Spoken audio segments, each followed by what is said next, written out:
The Dark Times Part 2, 1252, Pope Innocent III authorized the use of torture during inquisitional trials. This greatly increased the conviction rate. 1258, Pope Alexander I instructed the Inquisition to confine their investigations to cases of heresy. They were to not investigate charges of divination or sorcery, unless heresy was also involved. 1265, Pope Clement I reaffirms the use of torture. 1326, the Church authorized the Inquisition to investigate witchcraft and to develop demonology, the theory of the diabolic origin of witchcraft. 11330. The popular concept of witches as evil sorcerers is expanded to include belief that they swore allegiance to Satan, had sexual relations with the devil, kidnapped and ate children, etc. 1347 to 1349, the Black Death epidemic killed a sizable part of the European population. Conspiracy theories spread. Lepers, Jews, Muslims and witches were accused of poisoning wells and spreading disease. 1430s, Christian theologians started to write articles and books which proved the existence of witches. 1436-7, John Nider wrote a book called For Macarius, which described the prosecution of a man for witchcraft. Copies of this book were often added to the Malleus Maleficarum in later years. Some sources say that the author Thomas of Brabant, this is apparently an error. 1450, the first major witch hunts began in many Western European countries. The Roman Catholic Church created an imaginary evil religion, using stereotypes that had circulated since pre-Christian times. They said that pagans who worshipped Diana and other gods and goddesses were evil witches who kidnapped babies, killed and ate their victims, sold their soul to Satan, were in league with demons, flew through the air, met in the middle of the night, caused male impotence and infertility, caused male genitals to disappear, etc.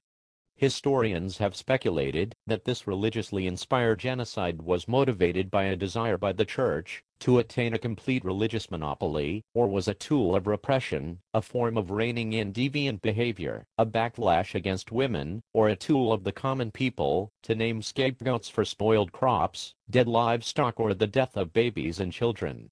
Walter Stevens, a professor of Italian studies at Johns Hopkins University, proposes a new theory. I think witches were a scapegoat for God. 3 religious leaders felt that they had to retain the concepts of both an omnipotent and an all-loving deity. Thus, they had to invent witches and demons in order to explain the existence of evil in the world. This debate about how an all-good and all-powerful God can coexist in the world with evil is now called theodicy. Debate continues to the present day. 1450, Johann Gutenberg invented movable type which made mass printing possible.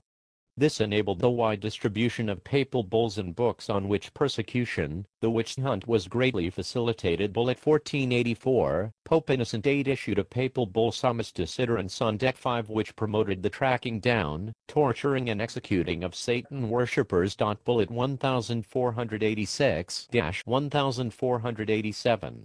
Institutors Heinrich Kremer and Jacob Springer published the Malleus Maleficarum, The Witch's Hammer.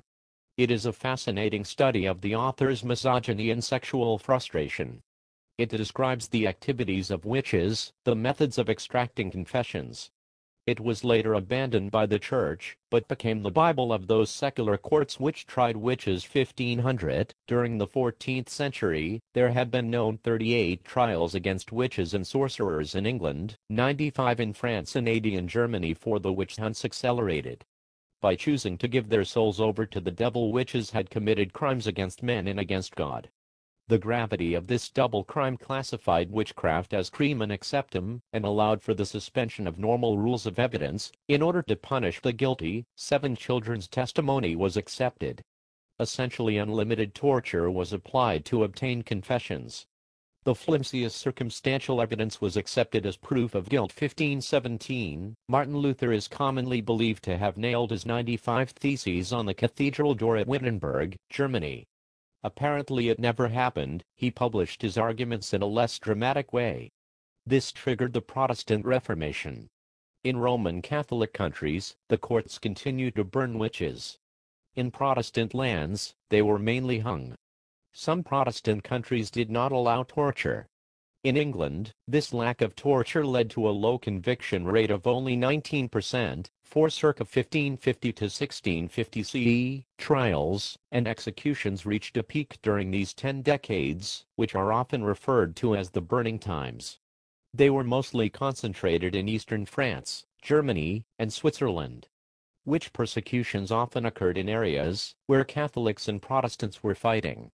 Contrary to public opinion, suspected witches, particularly those involved in evil sorcery, were mainly tried by secular courts.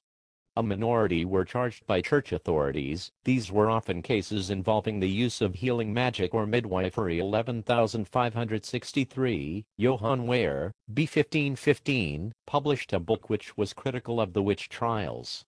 Called De Prestigiis Demonum, Shipwreck of Souls, it argued that witches did not really exist, but that Satan promoted the belief that they did. He rejected confessions obtained through torture as worthless. He recommended medical treatment instead of torture and execution. By publishing the book anonymously, he escaped the stake. 1580, Jean Bodin wrote De la Dénomination des Sorciers, of the punishments deserved by witches.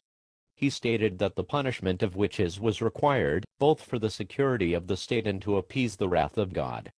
No accused witch should be set free, if there is even a scrap of evidence that she might be guilty. If prosecutors waited for solid evidence, he felt that not one witch in a million would be punished.